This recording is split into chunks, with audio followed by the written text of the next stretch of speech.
We are 19 and a half games out of the division, 8.5 out of a wild card spot. So we are pretty far away from making the postseason this year. So let's focus on the 2024 first year player draft.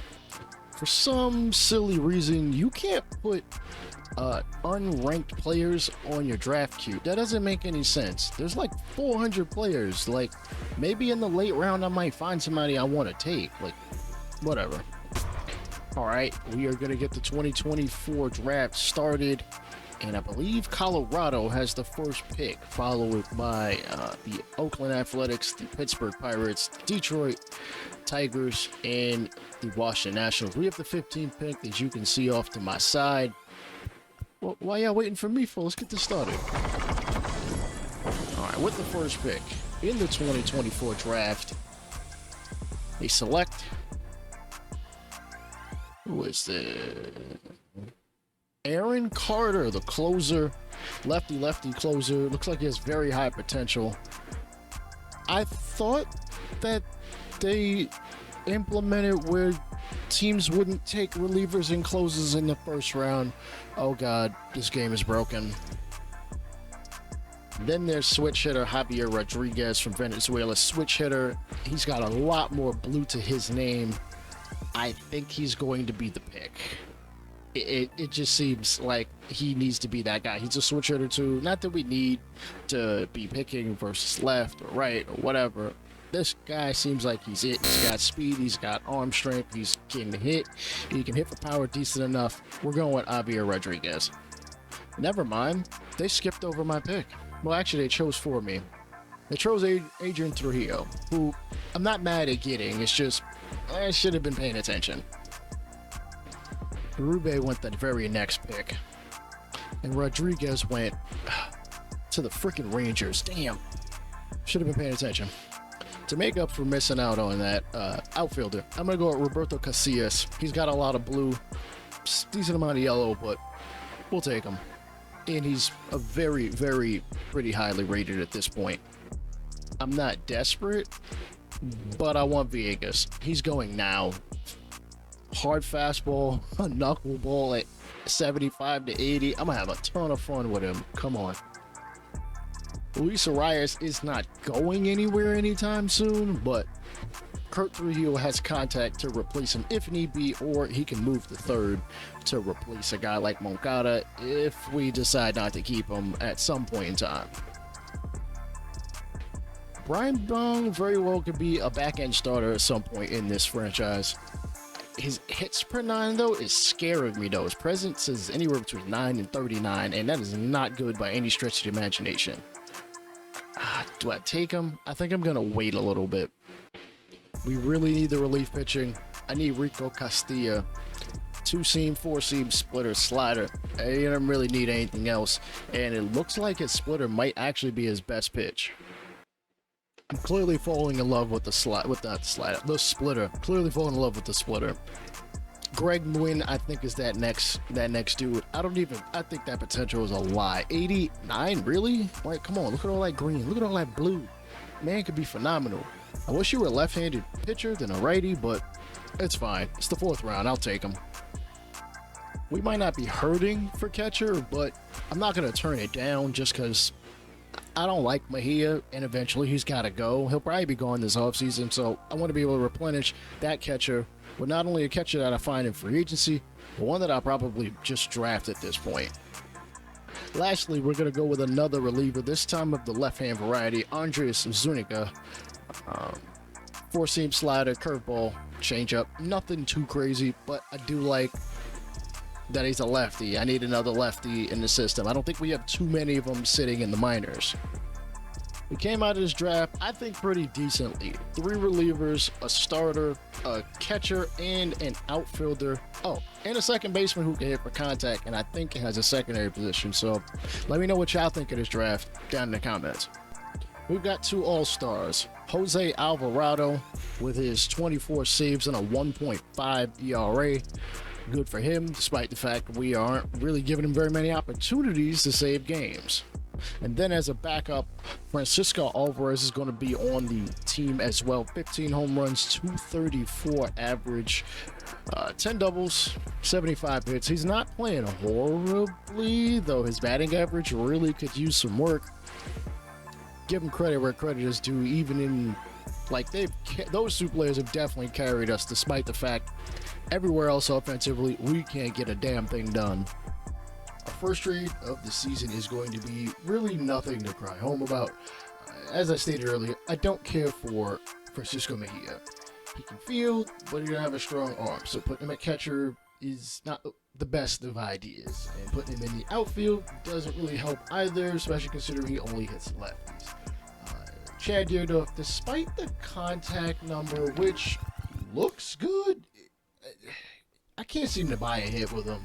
Not all that often. And he can't play in the outfield at all due to his fielding, or else I'd keep him, because he's a speedster. But, yeah, we got to move on from him. It's just, I can't keep him out there. That means Jackson Chorio,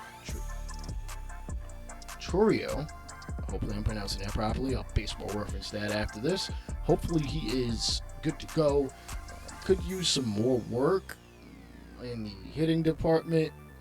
Maybe we don't call him up. Not 100% sure, but I do need to make some kind of move. Bo Reyes, who we just recently drafted, honestly is the better hitter as far as contact and power are concerned, but he runs into the same issue as Dearduff. He can't field.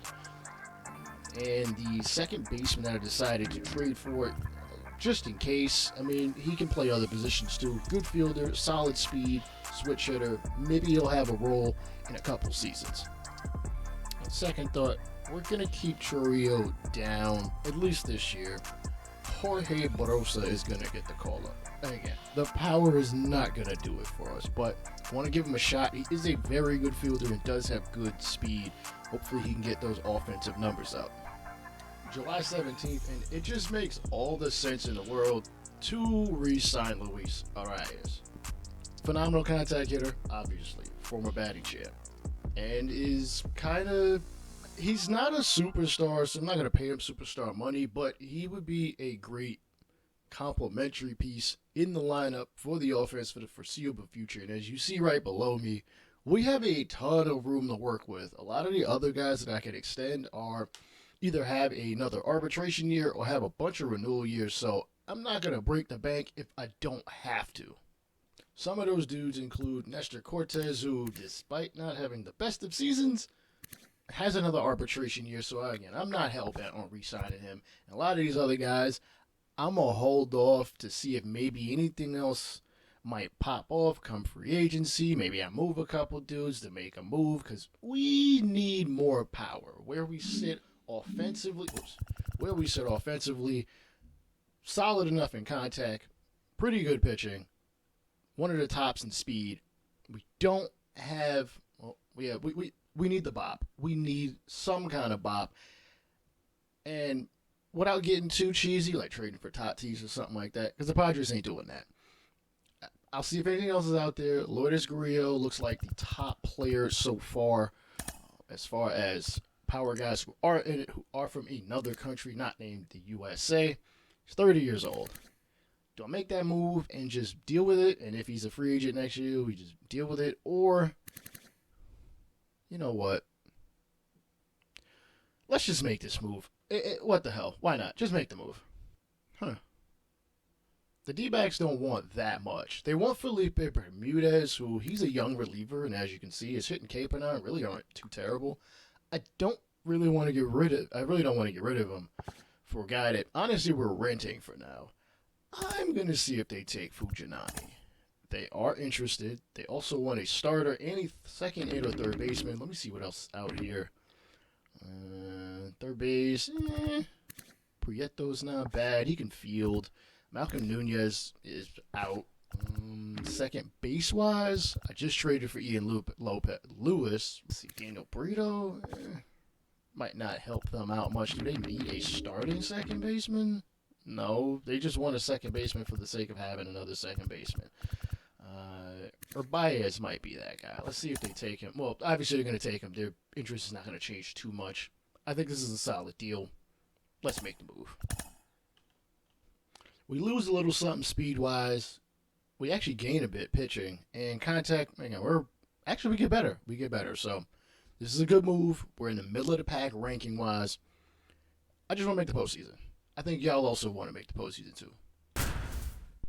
Lourdes Gurriel at the age of 30 might be a rental as we take on the New York Mets, who are only 4 games worse than we are. Ronnie Mauricio is going to make his major league debut at shortstop. Unfortunately, I'm unable to see what his stats were because this game doesn't keep minor league stats. Very stupid, but he's actually kind of out of the picture in the stat screen anyway. Justin Verlander, on the other hand, not pitching horribly, but not pitching at his best. He is 41 years old, 3-time Cy Young Award winner. He will be a Hall of Famer. We're not concerned. 365 runs for this Reds offense as Lourdes Gurriel will pencil in at number 6 DH. I know he only hit 237, but I kind of need the box. And it's really stupid how SDS has it where if you trade for somebody, their stats automatically accumulate to you. That's not how it works. That's not how it works on Baseball Reference. Get it together. But he would be the number 2 guy in power if, that played out as such. Nonetheless, Luis Arias gets a base hit, number 5 in the National League in batting average as he looks to get a National League batting title alongside his AL one a couple seasons ago. Alvarez, on the other hand, says, I'm not worried about batting average, I'm worried about slugging. Takes it deep to center field here in probably one of the bigger parks in all of baseball. We jump out to a 2-0 lead. It's not even Gurriel hitting that one out either.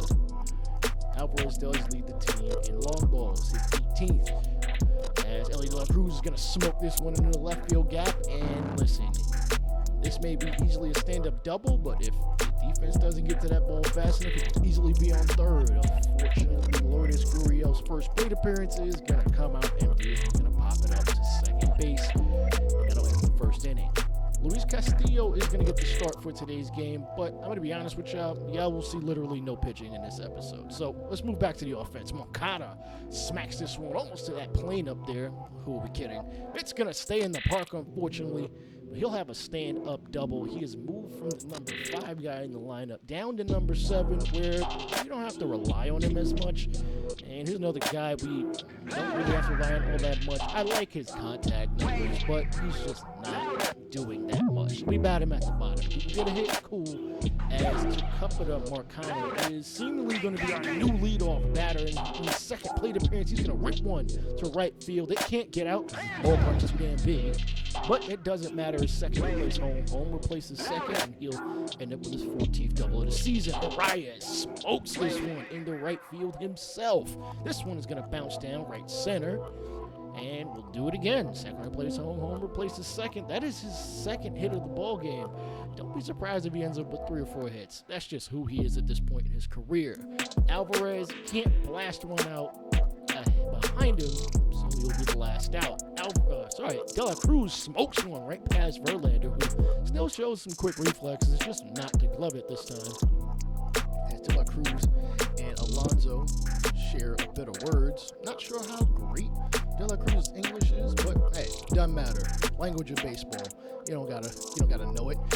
And Moncada is going to smoke one in the right field. It's going to bounce down. The center fielder is a little bit slow getting it when he throws it back to second. De La Cruz hustling from first, and that'll be a run, the 5th of this ball game as Verlander is quickly unraveling. De La Cruz showing a bit of that charismatic smile you see sliding into home. As Gonzalez joins the hit parade, hitting this into center. Who is that out in center field? He just can't seem to cut off the ball fast enough as we have another runner score from first. Moncada, not the fastest, but hey, we appreciate the hustle. Hopefully we can keep this hit parade going as despite the rain, the offensive output, and they're going to get him out of here. It makes sense. He's not pitching that well. No point in continuing to have him get smacked around when you can have other guys, get their licks in. And speaking of licks to Cuba Marcano, ground ball to Batty. Can't come up with it. And that's going to be an error. Okay, rightfully so. Calling that error, runner at first. Arias hits it right past Batty. And oh my goodness, that is his 3rd hit. We are only in the 4th inning. Not exactly sure what the Reds' record for hits in the game is, but it's got to be around like 5. Ground ball short to second to first. Alvarez will at least advance the runner on the double play ball. All right, we're unable to score as our own shortstop is going to chop this one between pitcher and catcher. And, oh, come on. Maybe there's a little bit too much mud up that first base line. He could beat that out. Not an ideal swing, though.